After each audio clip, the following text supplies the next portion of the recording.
Bonjour à tous, ravi de vous retrouver pour ce nouveau numéro de votre magazine C'est la santé. Depuis janvier, plus de 1200 cas de rougeole ont été détectés dans la région, contre 500 l'année dernière. Alors parmi ces chiffres, plus de 500 passages aux urgences ont été enregistrés aussi. Maladie très contagieuse, elle est en pleine recrudescence depuis quelques années. Les principaux lieux de contamination restent l'école et le milieu familial. Nous sommes au cœur de la semaine européenne de la vaccination qui a lieu jusqu'au 2 mai. L'OMS organise cette opération dans toute l'Europe et dans une centaine de pays dans le monde. À Marseille, de nombreuses animations sont organisées. On en parle dans cette émission. Alors comment expliquer cet inquiétant retour de la rougeole? Est-elle vraiment bénigne? Qui doit être vacciné et où faut-il aller? Et puis on parlera des centres de vaccination également. Avec nous sur ce plateau, le docteur Philippe Broucky, chef du service maladies infectieuses à l'hôpital Nord. Bonjour. Bonjour. Et le docteur Didier Seller, responsable du centre de vaccination de la ville de Marseille. Bonjour. Bonjour. Alors, pourquoi autant de cas de rougeole depuis le début de l'année? Est-ce qu'on a une explication? Mais écoutez, l'explication, oui, on l'a. On constate dans beaucoup de pays, mais plus particulièrement en France, une baisse de la couverture vaccinale pour la rougeole, essentiellement chez les jeunes, c'est-à-dire les moins de 30 ans. Et c'est la cause, effectivement, de cette reprise de cette maladie extrêmement contagieuse.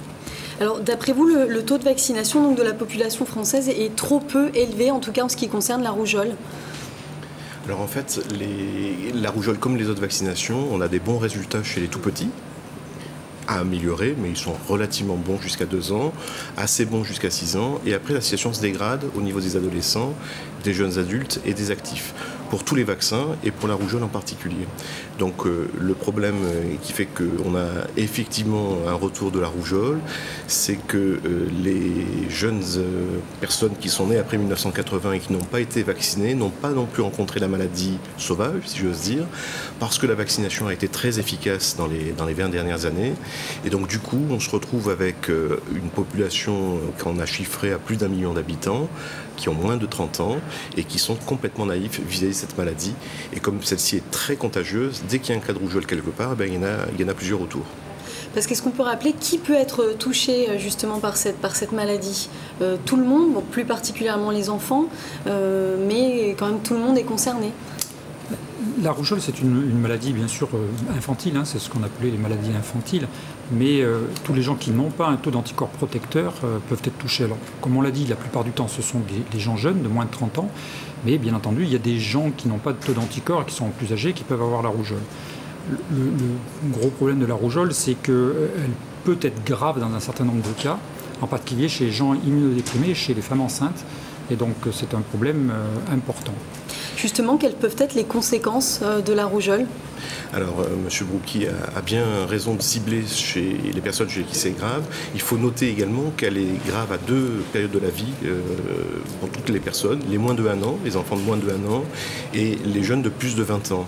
Et donc, c'est chez ces personnes-là qu'il faut essayer. Les moins de 1 an, on ne peut pas les vacciner tout de suite, hein, mais les plus de 20 ans, il faut absolument que ceux-ci soient vaccinés.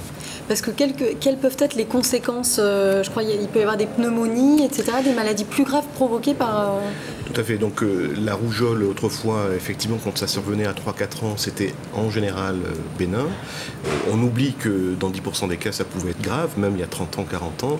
Aujourd'hui, chez les adolescents et les jeunes adultes, le risque principal, c'est une encéphalopathie, c'est-à-dire une inflammation des tissus du cerveau qui peut laisser des séquelles gravissimes, ou des pneumopathies, c'est-à-dire des infections des poumons. Et puis on a tout un cortège d'autres complications comme des diarrhées, comme des sinusites, enfin tout un tas de complications de maladies infectieuses. Et c'est ça qui fait le problème de la rougeole, parce que lorsque ça touchait autrefois des enfants de 3, 4, 5, 6 ans, dans la plupart des cas ça se passait très bien. Mais aujourd'hui que ça touche des jeunes adultes ou des adolescents ou des personnes immunodéprimées, comme le professeur Broucky le rappelait, et bien là on se retrouve confronté à des situations dangereuses. Alors comment elle se transmet la rougeole? C'est par la salive? Ouais, les modes de transmission de la rougeole sont peu connus en fait, hein. Donc essentiellement par, on va dire, l'air, donc par aéroporté, mais probablement aussi par les mains. Vous savez, la connaissance de la transmission des maladies infectieuses est encore un peu un peu jeune. Mais c'est une maladie qui est très contagieuse. Pour donner un exemple, c'est une maladie qui est entre 10 et 15 fois plus contagieuse que la grippe. Donc c'est une maladie pour laquelle un simple contact peut faire une transmission. Donc c'est ça qui est important. Il suffit qu'une personne infectée tousse ou éternue pour contaminer son entourage, une dizaine de personnes même. Oui, il suffit simplement d'être relativement proche d'une personne avec la rougeole pour attraper la rougeole si on n'a pas suffisamment d'anticorps. Alors la seule solution pour interrompre cette maladie, c'est la vaccination? Absolument. La vaccination a d'abord démontré son efficacité dans le cas de la rougeole, puisque presque tous les pays d'Europe du Nord n'ont plus de rougeole, que les deux Amériques se sont débarrassés de manière presque définitive de la rougeole. Et dans notre pays, lorsqu'on a commencé la vaccination dans la fin des années 80, on a vu s'effondrer le nombre de cas de rougeole jusque dans les années 2004-2005, et c'est à partir de 2008 que celle-ci est revenue. Donc aujourd'hui, la solution pour maîtriser cette épidémie, c'est vraiment de récupérer les gens qui n'ont pas été vaccinés, qui n'ont pas été en contact avec le virus, et de les vacciner. Et donc le message qu'il faut retenir, c'est que toutes les personnes qui sont nées après 1980 et qui ont aujourd'hui 30 ou 31 ans doivent avoir reçu dans leur vie 2 doses de vaccin triple rougeole, oreillon, rubéole. Parce que sans ces 2 doses, justement, le vaccin n'est pas effectif. Alors en fait, c'est peut-être un petit peu compliqué. Le premier vaccin, une seule dose pourrait suffire pour la plupart des gens. Le deuxième vaccin n'est pas un rappel, comme on entend souvent pour la diphtérie, tétanos, polio, ou pour l'hépatite B par exemple, où on fait des rappels dans la vie. La deuxième dose, c'est pour rattraper ceux pour lesquels la première dose n'aurait pas suffi, n'aurait pas été efficace. Et donc on sait aujourd'hui que quand on fait 2 doses à notre population, on est presque certain d'avoir un résultat à 99% d'efficacité. Et du coup, ces 2 doses, elles se font avec un espace de combien de temps? D'un mois au milieu minimum? Comment ça se passe? Il faut qu'il y ait 3 mois. Le mieux, c'est qu'il y ait 3 mois effectivement entre ces 2 doses. Mais la population cible dont on parle actuellement avec le Dr Seller, c'est que chez ces moins de 30 ans, en pratique, ils ont souvent eu une première dose. Donc en pratique, il faut faire la deuxième dose, et quelle que soit la distance entre la première et cette deuxième dose. C'est important à souligner, c'est-à-dire que quand vous êtes né après 80, si vous avez déjà eu une dose, vous en faites une. Si vous en avez eu 0, vous en faites 2. Si vous en avez déjà eu 2, et ben c'est parfait. Les doses à refaire, il faut les faire même si on a un doute sur son antécédent familial. Souvent on demande à sa maman. Moi je vois dans le centre de vaccination les jeunes qui disent il faut que je téléphone à ma mère pour savoir si j'ai eu la rougeole. Mais à l'époque, il y a 30 ans ou 20 ans, lorsqu'on écrivait une vague date sur le carnet de santé rougeole, on n'avait pas la même certitude que c'était réellement une rougeole, même si la clinique est assez caractéristique. Et donc la recommandation qu'on fait cette année, c'est que même ceux qui auraient eu vaguement un épisode de rougeole, il faut quand même les vacciner pour être certain que tout le monde soit bien immunisé. Et il n'y a pas de risque, bien entendu, à vacciner avec la rougeole si on a déjà eu la rougeole. Voilà, c'est ça. Et si on a voilà. Et si on a déjà été vacciné, mais si on se rappelle pas très bien, c'est pas grave de se refaire vacciner. Absolument, absolument. Aux États-Unis d'Amérique, dans plusieurs États américains, ils ont réussi à se débarrasser de la rougeole avec 3 doses. Donc nous, en Europe, on ne recommande que 2 doses, mais il faut savoir que c'est pas un risque supplémentaire et que souvent les effets secondaires d'ailleurs sont moindres dans la deuxième dose que lors de la première dose. Alors on va en parler, mais avant ça justement, le vaccin de la rougeole est recommandé en France depuis 1986. On l'appelle ROR car il protège de la rougeole des oreillons et de la rubéole. Alors ces effets secondaires sont généralement modérés et de courte durée.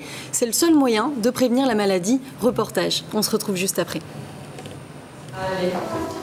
Le vaccin concernant la rougeole, c'est surtout pour éviter les complications au cours de la maladie, notamment les sinusites, les pneumopathies, les bronchites, et aussi une encéphalite, qui est rare, mais qui existe. Après la rubéole, vous savez que surtout, elle doit protéger les femmes enceintes qui ne doivent pas attraper la rubéole, parce que la rubéole donne des malformations au fœtus, et ce sont des malformations extrêmement graves.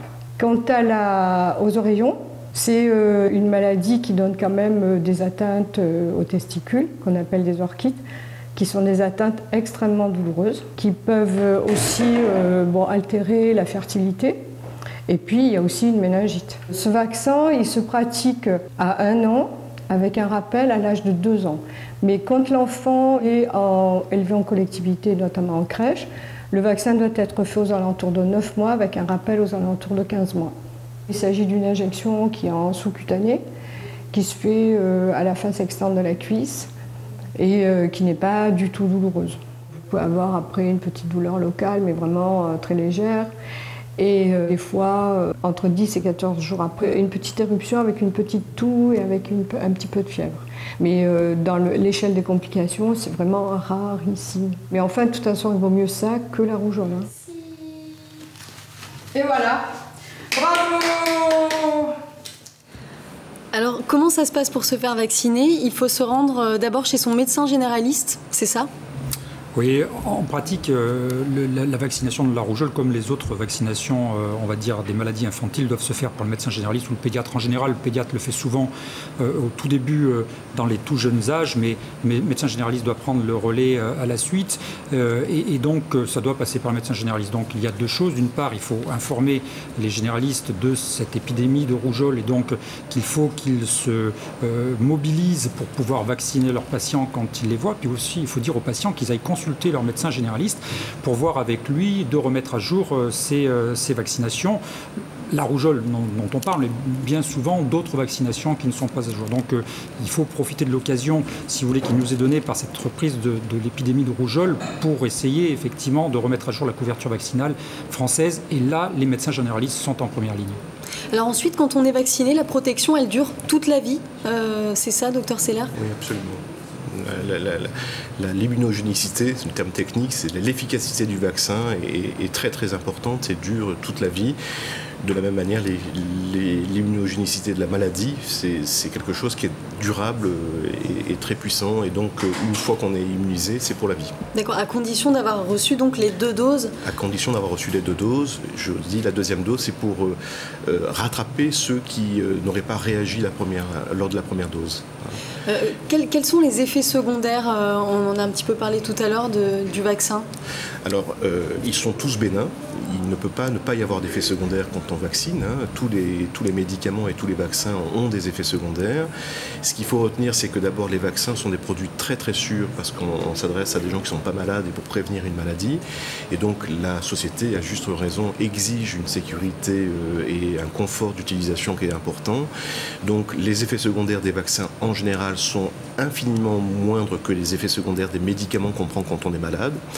Et puis par ailleurs, ces effets secondaires sont souvent très bénins. Pour la rougeole, par exemple, il s'agit souvent de fièvre ou de douleur au point d'injection. Fièvre qui peut survenir dans 10% des cas, donc c'est quand même assez fréquent, et qui peut survenir pendant 7 jours.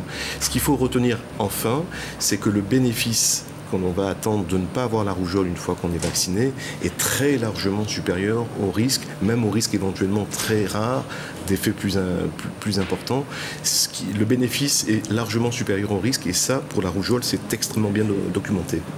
Alors, de ce titre, par exemple, on peut dire que les pneumopathies, quand on a une pneumopathie qui est donc de la rougeole, la mortalité dans les pneumopathies, c'est de 1 sur 20. Alors que les risques, si vous voulez, d'encéphalite causés par le vaccin, c'est 1 pour 1 million.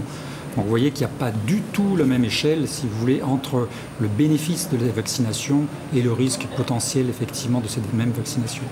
Parce que dans sa forme la plus traditionnelle, la rougeole, comment ça se passe? Ça peut durer combien de temps quand on a cette maladie? Classiquement, c'est une maladie qui a une incubation d'une dizaine de jours, une douzaine de jours. Et puis, ce qu'il faut retenir, on ne va pas faire un cours de médecine, mais ce qu'il faut retenir, c'est la contagiosité. C'est-à-dire qu'on peut contaminer les autres, en gros, 5 jours avant l'éruption et 5 jours après l'éruption. Parce que la rougeole, comme son nom l'indique, c'est d'abord, on devient rouge, la peau devient rouge, un petit peu surélevée. On a beaucoup de température, on a souvent de la diarrhée avec, on tousse. Voilà, donc c'est pas du tout agréable, même quand c'est pas grave. Et une petite piqûre